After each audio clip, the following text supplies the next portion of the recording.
அனைவருக்கும் வணக்கம். ஃபர்ஸ்ட் என்னோட வாய்க்கு நானே சக்கரை போட்டுக்கிறேங்க.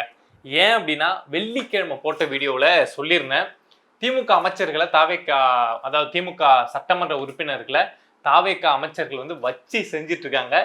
நீங்க வேணா பாருங்க, சட்டமன்றத்தில் கூடிய சீக்கிரம் அடிதடி வரும். இல்லைன்னா நம்ம திமுக சட்டமன்ற உறுப்பினர்கள் அசம்பிளியை விட்டு எழுந்து வெளியில போவாங்க. இது திங்கட்கிழமை கூட நடக்கலாம் அப்படின்னு சொல்லியிருந்தேன். நாங்கள் வெளிநடப்பு செய்கிறோம் அப்படின்னு திமுக எழுந்து வெளியில வந்துருவாங்க. நாளைக்கோ நாளன்னைக்கோ கூட அது நடக்கலாம், இல்லை திங்கட்கிழமை அன்னைக்கு கூட அது நடக்கலாம். அவை காவலர் வந்து குரல் கொடுக்காம அவங்களை போக சொல்லுங்க.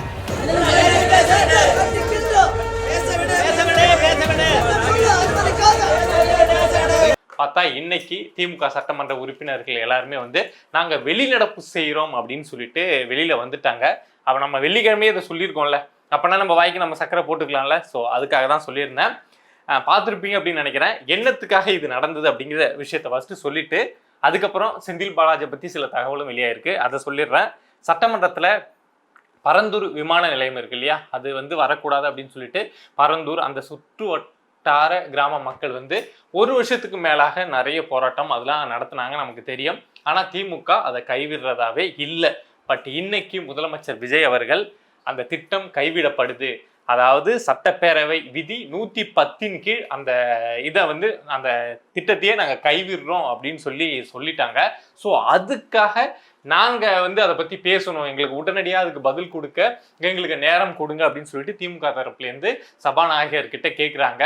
இந்த விதி 110 இருக்கு இல்லையா, இந்த விதி என்ன அப்படின்னா, பொதுவான ஒரு விஷயத்தை பற்றி ஒரு அறிவிப்பு வருது, ஒரு தீர்மானம் கொண்டு வராங்க, அமைச்சரும் முதலமைச்சரும் கொண்டு வராங்க அப்படின்னா உடனடியாக அதை பற்றின விவாதம் கொண்டு வரவோ கேள்வி எழுப்பவோ நேரம் கொடுக்கணும் அப்படிங்கிறது அவசியம் கிடையாது. அதனால தான் 110 விதியின் கீழ் முதலமைச்சர் விஜய் அவர்கள் கொண்டு வந்திருக்காங்க. ஸோ அதனால இப்போ உங்களுக்கு உடனடியாக நேரம் கொடுக்க முடியாது அப்படின்னு சொல்லிட்டு சபாநாயகர் திமுகவுக்கு சொன்னதும் திமுக சட்டமன்ற உறுப்பினர்கள் எல்லாம் ஒன்று கத்த ஆரம்பிச்சிட்டாங்க. ஸோ சபாநாயகர் உடனடியாக வந்து இந்த காவலர்கள் இருப்பாங்க இல்லையா, கூப்பிட்டு வெளியில தூக்கிட்டு போங்க அப்படின்னு சொன்னதுக்கப்புறம் எல்லா திமுக காரங்களும் வெளியில போயிட்டாங்க. இதுல ஏன் திமுக இந்த விஷயத்துல இவ்வளவு அமுலி தும்ளி இவ்வளவு கோவப்படுறாங்க, ஏன் இவ்வளவு அவங்களுக்கு டென்ஷன் அப்படின்னு யோசிச்சு பார்த்தீங்க அப்படின்னா அங்கதான் பிரச்சனையே. திமுக இந்த பரந்தூர் விமான நிலையத்தை எப்படியாவது கொண்டு வந்துடணும் அப்படின்னு அந்த அளவுக்கு ஆர்வம் காட்டினதுக்கு, அந்த அளவுக்கு பாடுபட்டதுக்கு முக்கியமான காரணம் என்ன அப்படின்னா, அங்கே விமான நிலையம் வரப்போகுது அப்படிங்கிறத பிளான் பண்ணி அதை சுற்றி திமுக அப்போ இருந்த அமைச்சர்கள், திமுக தலைமை குடும்பம், சபரீசன் இன்வெஸ்ட்மெண்ட்ல இயங்கக்கூடிய G2 அப்படின்னு சொல்லிட்டு நிறைய பேர் அந்த பரந்தூர் அந்த கிராமங்களை சுற்றி நிறைய இடம் 100 ஏக்கர் 200 ஏக்கர் அப்படின்னு திமுக குடும்பம் யாராருக்கெல்லாம் பணம் இருந்ததோ, எவனெல்லாம் செய்தி தெரிஞ்சதோ, தலைமை சொல்லிச்சோ இங்கே விமான நிலையம் வரப்போகுதுரா நீ என்ன பண்ண முடியுமோ பண்ணிக்கோன்னு தெரிஞ்சுதோ, எல்லா திமுக காரணம் அந்த பரந்தூர் விமான நிலையத்தை சுற்றி சட்டமன்ற உறுப்பினர், கவுன்சிலர் உட்பட நிறைய பேர் இடம் வாங்கி போட்டுருந்தானுங்க, காசு போட்டு. எதுக்காக அப்படின்னா, இப்போ நம்ம ஒரு எக்ஸாம்பிள் சொல்றோம், ஒரு சென்ட்டை 1 லட்சம் ரூபாய்க்கு வாங்குறோம் அப்படின்னா நாளைக்கு பரந்தூர் விமான நிலையம் இங்கே வந்துச்சு அப்படின்னா அதே 1 சென்ட் இடம் வந்து 10 லட்சம் ரூபாயா விற்கும், 20 லட்சம் ரூபாயா விற்கும் அப்படின்னு சொல்லிட்டு திட்டம் போட்டு எல்லாருமே வாங்கியிருந்தாங்க. ஸோ அதுக்காக தான் திமுக வந்து G2 வந்து பல 100 ஏக்கர் வாங்கி வச்சிருந்தாங்க. ஸோ அதுக்காக தான் திமுக எப்படியாவது இந்த பரந்தூர் விமான நிலையத்தை இங்கே கொண்டு வந்துடணும், தங்களுடைய இடங்களுக்கெல்லாம் வேல்யூ ஏற்றிடணும். 100 ஏக்கரை ஒரு எக்ஸாம்பிள் 100 கோடி ரூபாய்க்கு வாங்கியிருந்தா அப்படின்னா அது அப்படியே மாத்திரப்போ 10,000 கோடியா மாறும் அதோட வேல்யூ அங்கே விமான நிலையம் வந்துருச்சுன்னா. ஸோ இதுக்கு தான் திமுக முழுக்க பாடுபட்டுது. ஸோ அதில் இப்போ முதலமைச்சர் விஜய் அவர்கள் வந்து வாயில வாக்கரிசி போட்ட மாதிரி இவங்க வாயில மண்ணவாரி போட்டதும், ஐயோ நான் அவ்வளவு அப்போ 100 கோடி ரூபா போட்டு இந்த இடத்த வாங்கி வச்சிருந்தேனே, இப்போ விமான நிலையம் வரல அப்படின்னா அதோட வேல்யூ இன்னும் குறைஞ்சி போகுமே, எவனும் வாங்க மாட்டானே, கண்டுக்க மாட்டானே அப்படின்னு ஒவ்வொருத்தனும் அவங்களுடைய வயிற்றுல அடிச்சதுன்னு சொல்லுவாங்கல்ல. ஸோ அதை மாதிரி அடிச்சதுனால இந்த புலம்பல், இந்த விஷயங்கள் எல்லாமே நடக்குது. மற்றபடி பரந்தூர்ல விமான நிலையம் வரணும், அங்க இருக்கக்கூடிய மக்களுக்கு இது தேவை, இல்லை தமிழ்நாட்டு மக்களுக்கு இப்படி தேவை அப்படின்லாம் ஒரு துளி கூட திமுகவுக்கு எண்ணம் கிடையாது.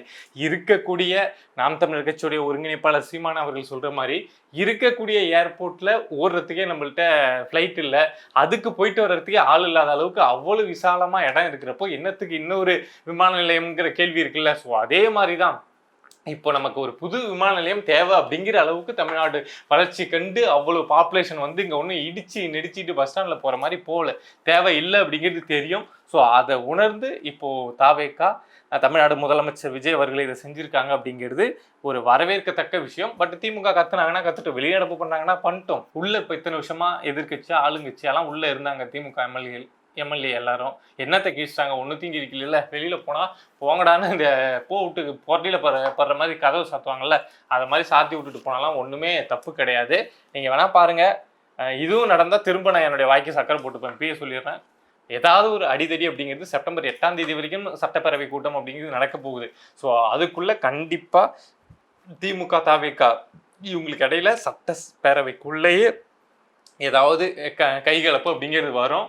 லைவ் நடக்கிறதுனால நம்மளால அதை பார்க்க முடியும் அப்படின்னு நினைக்கிறேன். பட் என்ன நடக்குது அப்படின்னு பார்க்கணும். ஏன்னா திமுகவால் சட்டமன்ற உறுப்பினர்களால் ஏற்றுக்க முடியல. தவிக சொல்லக்கூடிய விஷயங்கள், குற்றச்சாட்டு வைக்கக்கூடிய விஷயங்கள் என்னமோ உத்தமம் மாதிரி ஊரெல்லாம் ஏமாத்துவானா, ஆனால் சொன்னால் ஓன்னு அழுவானா அப்படிங்கிற மாதிரி சொன்னால் தாங்கிக்க முடியாமல் புலம்புறாங்க. ஸோ அது கண்டிப்பாக அடிதடியில் தான் போய் முடியும். இது ஒரு விஷயம். அடுத்து என்ன அப்படின்னா, நம்ம செந்தில் பாலாஜி சம்மந்தமாக ஒரு தகவல் வெளியாயிருக்கு. வெள்ளிக்கிழமை வரைக்கும் சட்டப்பேரவை நடந்தது. இப்போ திங்கட்கிழமையும் சட்டப்பேரவை நடக்குது. அப்படிங்கிறப்போ சனிக்கிழமை அன்னைக்கு நம்ம செந்தில் பாலாஜி லஞ்ச ஒழிப்புத்துறையோட சம்மனுக்கு ஆஜராயிருக்காரு. இதுக்கு முன்னாடி தவிக எம்எல்ஏக்களை பேரம் பேசின வழக்கில் ட்ரிப்ளிகன் போலீஸார் வந்து சம்மன் இஷ்யூ பண்ணியிருந்தாங்க ஆஜராகணும் அப்படின்னு சொல்லிட்டு. நம்ம மனுஷன் ஆஜராகவே இல்லை. நான் எப்படி ஆஜராவேன் அப்படி இப்படின்லாம் பேசிட்டு இருந்தாரு. பட் இப்போ லஞ்ச ஒழிப்புத்துறை அலுவலகத்தில் சனிக்கிழமை அன்னைக்கு ஆலந்தூரில் இருக்கக்கூடிய தலைமை அலுவலகத்தில் போயிட்டு ஆஜராயிருக்காரு. என்ன வழக்கில் அப்படின்னா, டாஸ்மாக் முறைகேடு வழக்கு. அதாவது இந்த டெண்டர் விட்டது, இந்த கொள்முதல் பண்ணதில் பெரிய ஸ்கேம் இருக்கு இல்லையா. ஸோ அந்த வழக்கில் சனிக்கிழமை ஆஜராயிருக்காரு. கிட்டத்தட்ட 3 மணி நேரம் செந்தில் பாலாஜி கிட்ட மாற்றி ஏன்னா செந்தில் பாலாஜி அவர் வந்து மதுபானத்துறை அமைச்சராக இருந்தப்போ தானே அவ்வளோ விஷயங்கள் நடந்தது. ஸோ 3 மணி நேரம் மாற்றி கேள்விகள் கேட்கப்பட்டிருக்கு. இதுல முக்கியமா என்ன கேள்விகள் கேட்கப்பட்டது அப்படின்னு சொல்றாங்கன்னா, இந்த வழக்குல சம்பந்தப்பட்ட டாஸ்மாக் துறையுடைய இயக்குனராக இருந்த விசாகன் இருக்கார் இல்லையா. ஸோ அவர் எங்க, அவர் ஆள் வந்து அப்ஸ்கண்டு, ஆள் எங்க தலைமறைவா எங்க இருக்காருன்னு தெரியல. அதே மாதிரி உதயநிதியோட நண்பர் ரத்தீஷ், இந்த விக்ரம் ரத்தீஷ் மேலாம் லுக் அவுட் நோட்டீஸ் கொடுத்துருக்காங்க தமிழ்நாடு காவல்துறை. எங்க பார்த்தாலும் ஏர்போர்ட்லாம் எங்க போனாலும், இல்லை ரயில்வே ஸ்டேஷன் ஏர்போர்ட்னு எங்க போனாலும் அவரை கைது பண்றதுக்கு லுக் அவுட் நோட்டீஸ் கொடுத்துருக்காங்க. ஆனால் ரத்தீஷை இன்னும் பிடிக்க முடியல. அதே மாதிரி விக்ரம் ஜூஜு அப்படிங்கிற ஒரு பேர் கேள்விப்பட்டோம். அந்த நபர் எங்க இருக்காரு அப்படின்னு தெரியல. ஸோ இது சம்பந்தமா இதுல ஒரு பேர் அடிபட்டதுல, இதுக்கு முன்னாடி அமலாக்கத்துறை வந்து இவங்க தான் இதுல இருக்காங்க அப்படின்னு சொல்லி வெளியிட்டாங்கல்ல, அவங்கெல்லாம் எங்க போனாங்க என்ன அப்படிங்கிற மாதிரி இது சம்பந்தமான விசாரணையை பெரிய அளவில் நடத்தியிருக்காங்க. இதை தாண்டி அவங்களுக்கு சும்மா கூப்பிட்டு செந்தில் பாலாஜி உட்கார வச்சு 3 மணி நேரம் விசாரணை நடத்த முடியாது இல்லையா. ஆல்ரெடி நிறைய ரைடுலாம் நடத்தினாங்கல்ல. ஸோ அதை வச்சு சில டாக்குமெண்ட்ஸை வச்சு எப்படி நடந்தது என்ன அப்படிங்கிற மாதிரி கேள்விகளை வந்து லஞ்ச ஒழிப்புத்துறையினர் நம்ம செந்தில் பாலாஜி கிட்ட கேட்டிருக்காங்க. எப்பொழுதுமே பெரிய தலைகள் எல்லாம் தப்பிச்சு வெளியில ஓடி போயிடும், கீழே இருக்க அல்ட்ரா பிடிச்சி விசாரணை அப்படிங்கிறது நடக்கும். ஆனால் இந்த வழக்கு வந்து ரொம்ப மிகப்பெரிய ஒரு ஸ்கேம், ஊழல் செய்யப்பட்ட, முறைகேடு செய்யப்பட்ட ஒரு வழக்கு. இந்த வழக்கில் கீழே இருந்த அல்ட்ரா எல்லாமே தப்பிச்சு அங்கங்கே ஓடி போயிடுச்சு.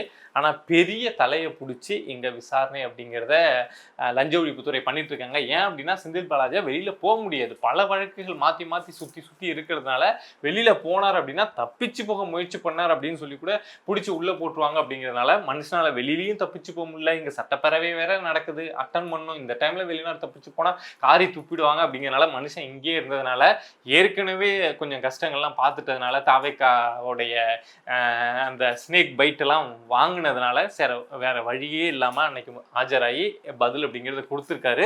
ஸோ இந்த கேஸில் அடுத்த கட்ட டெவலப்மெண்ட் அப்படிங்கிறது கூடிய சீக்கிரம் நடக்கும்.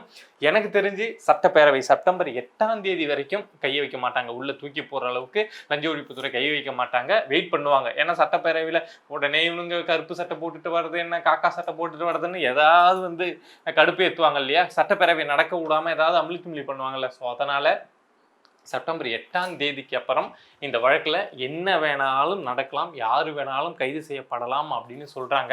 ஏன் அப்படின்னா, உதயநிதியே சொல்லிட்டாரு, டாக்குமெண்ட் இருந்ததுன்னா பிடிச்சி உள்ளே போடுங்க அப்படின்னு சொல்லிட்டார்ல. அப்போனா அவரு எந்த வழக்கில் மாட்டியிருக்காரு, அவர் எதில் ஸ்கேம் பண்ணியிருக்காரு அப்படிங்கிறத பார்த்து அதை தானே ஃபஸ்ட்டு தூக்குவாங்க. அப்போனா அது டாஸ்மாக் முறைகேடு வழக்கு தானே. ஸோ அந்த வழக்கில் செப்டம்பர் 8க்கு அப்புறம் கைது பார்க்கலாம் அப்படின்னு சொல்கிறாங்க. ஸோ என்ன நடக்குது அப்படின்னு பொறுத்து வந்து பார்ப்போம். தொடர்ந்து பேசுவோம். இதை மாதிரி நம்மளை சுற்றி நடக்கக்கூடிய விஷயங்கள், அது அரசியல் சார்ந்த விஷயங்களாக இருக்கலாம், இல்லை சமூக பிரச்சனையாக இருக்கலாம், எதுவாக இருந்தாலும் நீங்கள் தெரிஞ்சுக்கணும் அப்படின்னு நினச்சிங்கன்னா மறக்காமல் பிரபா டாக்ஸ் சேனலை சப்ஸ்கிரைப் பண்ணி சப்போர்ட் பண்ணுங்க. நீங்க இருக்கீங்க அப்படிங்கிற நம்பிக்கையில தாங்க நான் இங்க உட்காந்து பல விஷயங்களை ரொம்ப தைரியமா ரொம்ப துணிச்சலா எடுத்து பேசிட்டு இருக்கேன். சப்போர்ட் பண்ணுவீங்க அப்படின்னு நம்புறேன். நன்றி.